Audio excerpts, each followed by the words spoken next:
Mas quem está correndo mais do que eu, segundo ele, é o nosso... Nossa, que barulho! É o nosso colunista, Felipe Vaz. Bom dia, senhor. Bom dia, Tony. Bom dia, Marquinhos. Bom dia a todos os ouvintes da rádio. O senhor está correndo porque perdeu hora e saiu da cama e veio correndo pra cá? Ou... não pode deixar ele brincar aqui. Né? O Marquinhos aproveita. Correndo contra o tempo. Correndo contra o tempo. Exato. Entendi. Bom dia a todos. Um abraço, uma ótima quarta-feira. Felipe, brincadeiras à parte. Quarta-feira que pra você já tá na metade, né? Quase sexta. Quase sexta, né? Amanhã eu tô de folga. Da primeira página. Vai comer um pão com mortadela lá em São Paulo. Vou amanhã lá pra no... capital. Ixi, boa sorte. Felipe, falando em toda essa situação que estamos tendo no nosso dia a dia, correria, essa temperatura que sobe e desce, efeito gangorra, nós também estamos tendo boas informações, notícias com relação à sustentabilidade, né? Podemos dizer assim? Sim, exatamente. O Brasil mais uma vez bateu o recorde em geração, né? Então vamos falar um pouquinho hoje sobre a viabilidade, né, em relação ao setor da energia solar, né, o sistema de energia solar. Então o Brasil bateu mais um recorde e atingiu uma capacidade absurda em geração de energia solar. Também com esse céu de brigadeiro aí, se não bater a cor agora, não bate mais, hein? Então, antes de falarmos sobre bater esse recorde, falar sobre as novidades da energia solar, Felipe, claro que muitos já sabem como funciona, como que é o sistema, mas explica um pouquinho quais os benefícios, né? Que a pessoa tem com uma energia solar e também quais os benefícios na parte da sustentabilidade, como funciona o sistema de energia solar. Sim, importante dizer, né, que em primeiro lugar a gente trata sobre a sustentabilidade, né? Então você colabora com o meio ambiente gerando a sua própria energia, né? Com isso você evita de emissões, né, de gás carbônico e outros poluentes, e em relação também a plantio de árvores, né? Então, através dessa sustentabilidade, a gente consegue fazer o cálculo e dimensionar, falar tal residência, tal comércio, tal indústria, ó, ela suficiente. Exatamente, ela já colaborou com o meio ambiente, evitou tantas toneladas de gás carbônico, tantas toneladas de poluentes, quantas árvores deixou de plantar, né, ou deixou de cortar, né, plantou ou deixou de cortar, né? Então o ponto mais importante é isso, você está colaborando com o meio ambiente. E o segundo ponto é a parte econômica, né, a parte econômica que é você economizar, você trocar, né, energia produzida por créditos e abater na concessionária de energia elétrica. Então esse é o ponto mais importante. Então você consegue abraçar as duas coisas, né? Felipe, então eu vou fazer uma economia aqui e implantar um sistema de energia solar na minha residência. Eu vou ficar então com a minha energia própria, eu não vou mais consumir a energia da companhia de força e luz? Sim, hoje tem duas formas, né? Até 3 formas. Vamos ser bem assim, é o que mais tem a procura, né, do cliente. Então o que acontece? Tem o cliente que ele quer ter a redução da conta de energia, né? Então o sistema é conectado na rede elétrica, ele ainda depende da energia da concessionária, né? Então o que acontece? Na parte do dia, na parte do sol, ele produz a própria energia e tudo que está na tomada naquele momento pega de forma, né, simultânea com a rede, né? Então, por exemplo, está gerando no período do sol. Você não está comprando energia vamos falar no nosso caso, da CPFL, né? Então você está gerando a sua própria energia. Todo excedente que você não está consumindo naquele momento, ele vai para a rede elétrica, passa pelo seu medidor e vai para a linha de transmissão da distribuidora. À noite, o sistema ele vai estar desligado e você vai pegar essa energia da concessionária de volta, normalmente, né? Segundo passo, Principalmente em regiões, vamos falar assim, ó, tô com várias solicitações ali de certas regiões ali de São Paulo. Tem muita árvore, a rede vive desarmando, quando venta ou quando chove, quando molha, os galhos batem na fiação e tal, o bairro fica sem energia por 1h30, 2 horas de energia. Para esses clientes, é viável montar um banco de baterias, né? E hoje já tem baterias aí de alta tecnologia, baterias de lítio, e aí você monta um backup. Só que não é um backup de baterias para você ter essa utilização de energia que você armazenou ali para tocar a casa toda. Não, tem que fazer uma modificação na rede elétrica, você tem que puxar circuitos específicos, né? Então vamos dizer assim, as tomadas da cozinha, por causa da geladeira, tomadas do circuito de segurança de TV, né? A câmera, ou o alarme, ou o controle de acesso. Então iluminação, alguns pontos de iluminação, né? Então, por exemplo, não é que porque se você for montar um banco de baterias para tocar a casa toda, você vai ter que ter um depósito lá, uma área bem considerável da sua casa para montar um baita de um banco de baterias. E eu acredito, né, também financeiramente é inviável, né? Sim, a bateria ainda ela continua cara, né? Apesar que caiu bastante em relação a 2 anos, já caiu bastante o preço, mas ainda é um investimento. E hoje as baterias, ao contrário de 2 anos e meio atrás, as baterias duravam ali, tinha uma eficiência de 4 anos. Hoje ela está de 9 a 12 anos. Então você consegue já ter um retorno mais assertivo, mais viável sobre essa modalidade de você ter o sistema híbrido, né? Então você tem a energia do sol, a energia da companhia e a energia do banco de baterias, né? É um stand-by. É um stand-by. Então vamos dizer assim, é um baita de um no-break, né? É um no-break que vai segurar ali por algumas horas, vamos falar assim, 4 horas, ele segura ali alguns equipamentos essenciais. Você não vai, né? Lógico, pela consciência do próprio cliente, né? Você não vai ligar chuveiro, né? O chuveiro tem 6.000, 7.000 watts. Nem dá, né? Você não vai ligar um chuveiro, ele não vai fazer parte desse banco de baterias. O ar-condicionado, depende, se for num comércio e ele precisar manter o servidor refrigerado ali com o ar-condicionado, ele vai colocar aquele circuito, ele vai considerar. Só que lembra que é potência, né? E vai aumentar a quantidade de baterias ali do banco de baterias.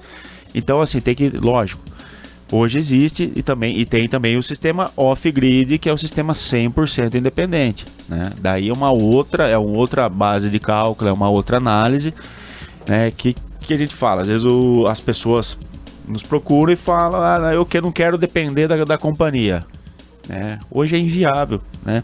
Mesmo que a bateria ela tá durando por 9 anos, mas o investimento inicial para você montar esse banco de baterias é muito alto. E digamos assim, baterias não é para você ter autossuficiência. Um caso específico, ter um sítio, uma fazenda, ter a casa do zelador, ou ter alguma construção no meio do mato que fica inviável, no meio do mato entre aspas, tá? Mas uma região rural afastada da rede elétrica da concessionária, fica muito caro para você levar o cabeamento até aquela casinha que tem ali. Aí sim compensa você montar um banco de baterias, porque o que você gastaria com cabo, você vai gastar menos da metade do preço com baterias e você monta ali um sistema sem depender de concessionários, sem depender de uma rede elétrica, né, de convencional, né? Felipe, mas tudo isso que você falou são opções, mas hoje a população acho que pensa: a energia solar está sendo taxada, os equipamentos são caros. Esse cenário está nessa realidade mesmo ou mudou daquele período que deu um boom, né, antes da taxação da energia solar? Como que está o custo para a implantação desse sistema? Certo, vamos pontuar então, né, vários pontos da sua pergunta. Então vamos falar assim. Então o que acontece? A nossa experiência, né, eu venho estudando energia solar desde 2015, né? Começou em 2012 aqui no Brasil, mas eu venho estudando desde 2015. A gente tem um pontapé inicial em 2018, onde o cliente ele não conhecia muito, né? Ele ouvia falar, os equipamentos eram caríssimos, né? Sabia que era uma coisa do futuro, pro futuro, né? E a gente tinha que explicar né, o que era aquele investimento. Ele tinha que convencer o cliente, né, fazer com que ele entendesse que era um excelente custo-benefício. Passaram-se os anos, esse cliente hoje já tem diversos clientes, né, sem chegar ainda na lei de 2023, né? Então os clientes hoje, eles já sabem como que funciona a energia solar, os clientes já estão mais sabidos hoje, né? Eu até brinco, os clientes já estão sabidos, ele entra na internet, no Google ou no YouTube, só que tem que tomar cuidado, que você encontra, do mesmo jeito que você encontra coisa boa, você encontra coisa ruim, né? Então se você fizer uma boa pesquisa, você sai com um bom entendimento daquela busca, né? Então hoje os clientes já estão sabidos, eles já sabem o que eles querem, né? Então hoje já está mais fácil de explicar, fácil de convencer, né, entre aspas, como que é o funcionamento e qual que é a rentabilidade, né, de você produzir a sua própria energia, né, e ter o benefício. E depois veio a mudança. Antigamente, vamos já falar antigamente, né? Então, de 2023 para trás, era uma resolução onde estava em estudo, né, sendo feito análise e viabilidades em normas, né, em cláusulas, em normas, e a partir de 2023 mudou lei, né, e essa lei não tirou o direito adquirido de quem já tinha o sistema instalado anteriormente, né, deu lá o direito adquirido até 2045, né, depois de 2045 todos os clientes eles vão entrar nessa nova lei, só que essa nova lei ela vai passar por muita transição, por muitas atualizações até chegar a 2045, né? Então o que acontece? Qual que era a preocupação? A energia solar vai acabar. Não, ela não acabou, pelo contrário, ela regulamentou, né? Então ela virou lei, ela deixou de ser resolução e ela virou uma lei. E essa lei, ela tudo tem um porquê, né? Não é, não, porque no Brasil também vai taxar tudo. Não, tudo tem um porquê. Agora ali tem uma lei a ser seguida que na verdade, o que acontece? Acabou estrangulando também as concessionárias, né? E as concessionárias também acabaram um pouquinho estrangulando o cliente final, né? Que são as unidades de consumo. Mas enfim, a lei não foi feita para prejudicar nem de lá nem de cá. Ela foi feita para regulamentar todo o cenário e todo o setor, porque ele ainda está numa crescente absurda, né? Daí, continuando a pergunta do Tony, a partir do momento que virou lei, mudou a forma de cobrança, né? O que é essa forma de cobrança? Então, o medo era, acabou a energia solar a partir de 2023. Não, pelo contrário. Então o que acontece? Existe uma taxa, que é chamada taxa, né, uma cobrança do fio B, só que essa cobrança ela só passa a chegar na conta do cliente a partir do momento que ela ultrapassa a injeção, né, o recebimento do crédito da injeção, né, em relação à taxa de disponibilidade. O que é a taxa de disponibilidade? É um mínimo obrigatório que você tem que usar, né? Então, por exemplo, se você está começando uma obra, você pediu uma entrada de energia, energizou aquele postinho já tem um mínimo obrigatório que você deve pagar. Mesmo você usando só uma betoneira, algum equipamento muito fraco lá na obra, que não vai ter um alto consumo, mas você vai pagar um mínimo obrigatório. Vamos dar o exemplo da água, né? Então aqui em Capivari, 10 mil litros de água é obrigatório. Se você ultrapassar 10 mil litros de água, você paga os 10 mil obrigatório e mais a taxa em cima do consumo excedente. A energia é a mesma coisa. Então vamos falar de um convencional, que é um bifásico. Você obrigatoriamente paga 50 kW. Ultrapassou os 50, só que a maioria das casas passa os 50 kW. Então nem todo mundo sabe que tem uma taxa obrigatória por trás. Então ele paga o mínimo obrigatório e mais o excedente, né? Então o que acontece? Hoje é proibido que as concessionárias façam uma cobrança de duplicidade. Então ela não pode cobrar a taxa obrigatória e mais a taxa do fio B, que é essa taxa que surgiu a partir do momento que virou lei. E o que é essa taxa do fio B? Então as concessionárias elas conseguiram provar para a ANEEL que a partir do momento que o cliente ele gera a sua própria energia e gera numa capacidade a mais, que ele joga aquela energia que sobrou para a rede elétrica, então ela conseguiu alegar que você utiliza a rede elétrica externa. E a rede elétrica pertence à concessionária, né? A concessão, né? Então ele fala nada mais justo do que cobrar uma tarifa por você mandar essa energia para fora, utilizar a rede elétrica e ter o benefício de pegar créditos para suprir a contra-energia, né? Então teve tudo isso. Então, assim, os diversos sistemas que tá rodando hoje, né, dos nossos clientes, eu não recebi uma conta ainda com essa tarifa, porque não passou o mínimo obrigatório, né? Então, se você paga aquele mínimo obrigatório, não atingiu o mínimo obrigatório, você vai pagar o mínimo obrigatório, que é a taxa de disponibilidade. Só que acontece, é de uma forma escalonada. Começou em 2023 com 15%, 2024 está com 30%, 2025 45%. Quando chegar em 2028, vai ter uma transição dessa lei. Eles vão pegar todo esse estudo desses 5 anos, né, de adaptação, bem dizer.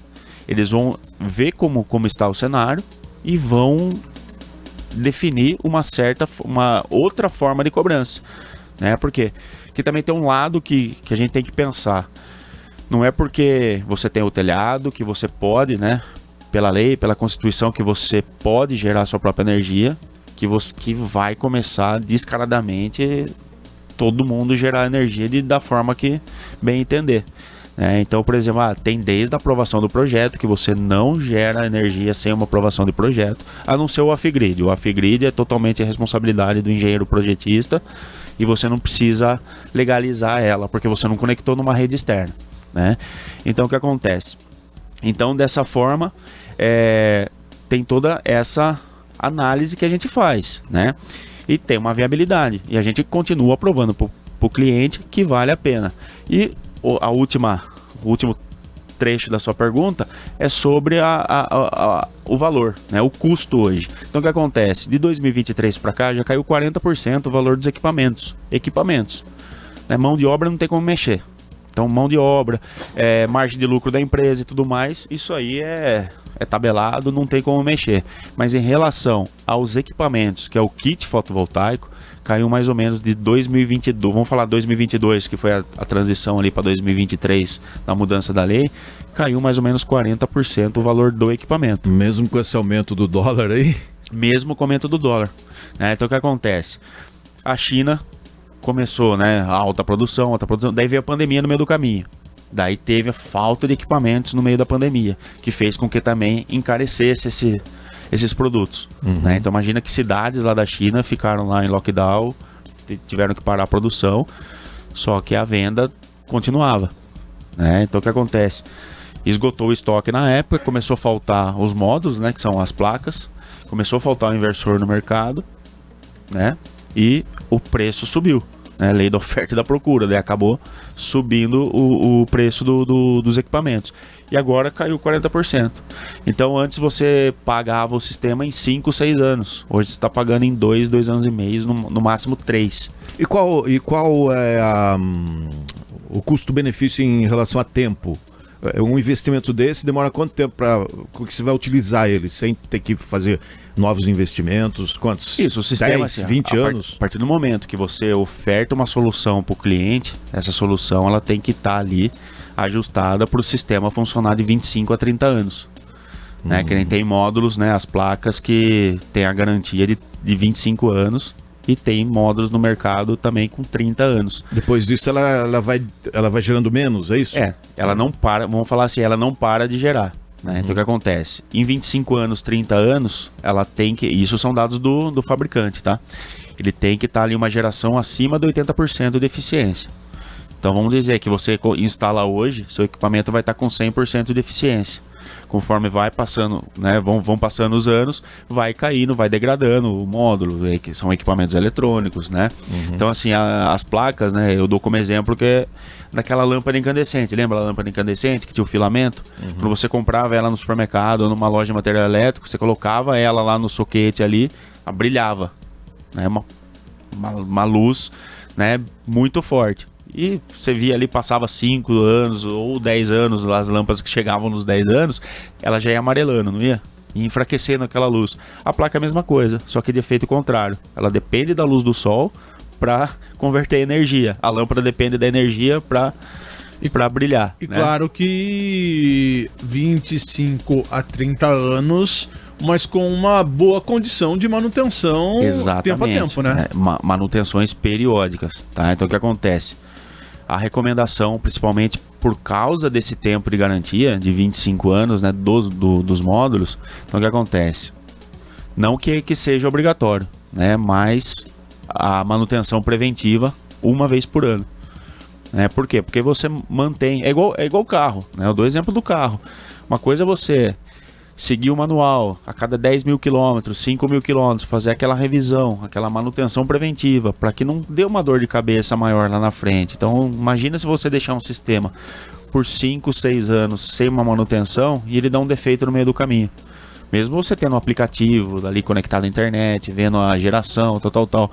Mas se ela dá uma pane no meio do caminho, tanto para a empresa instaladora e também para o cliente, vai dar uma dor de cabeça para você descobrir o defeito de forma rápida e eficiente. Né? Imagina só, num tempo que nós estamos como esse, efeito gangorra, né? Sim. Essa seca, essa poluição no ar, essa Exato. poeira, a fuligem de queimas... E isso aí vai caindo tudo em cima da sua placa. Sim. Daí à noite, o tempo dá aquela esfriada, dá aquela umedecida. Meio sereno. Gruda tudo ali. Gruda tudo. Isso aí vai acarretando na... Isso, tem uma perda de eficiência de 6 a 7%. Vamos falar num caso mais grosseiro, de 10% de perda de eficiência. Mas também o que a gente recomenda, né? Recomenda não, a gente orienta. Né? Que a gente também precisa que chova. Né? Fala assim, poxa, mas você vai falar que precisa que tenha chuva? Falei, sim. Eu não vou gerar energia? Vai cair minha produção. Vai limpar, né? Então quem tem um sistema pode até ver ali no aplicativo um dia a geração antes da chuva, daí vem a chuva, no outro dia abriu aquele céu azul, você vai ver que aumentou a produção. Então por quê? Porque as placas, ela é feita de um material que é para não grudar a sujeira. E ela precisa que venha a chuva para dar aquele tapa ali, aquela esfregada natural na placa e que possa tirar aquela película, aquela fuligem. Mas, lógico, a placa ela tem uma moldura. E essa moldura, ela para a sujeira. Então, o perigo é que essa sujeira ela vá subindo. Ela vai subindo pela placa e vai impregnando. A partir do momento que impregnou, até a limpeza fica mais difícil. Né? Fica até mais... Para quem vai dar manutenção, fica difícil. Então, você mantendo limpo as placas, né? Que nem, por exemplo, a gente tem clientes que a gente acaba de instalar, principalmente agora, que nem o Tony falou, agora no inverno, né? No outono e inverno, tem pouca incidência de chuva. E quando você vê, você instalou o sistema para o cliente hoje, passa 15 dias, a placa já está ali com você já vê que tem uma película ali de poeira, mas não precisa se preocupar por causa disso. O sistema tá eficiente, ele tá ali, é só acompanhar que você vai ver.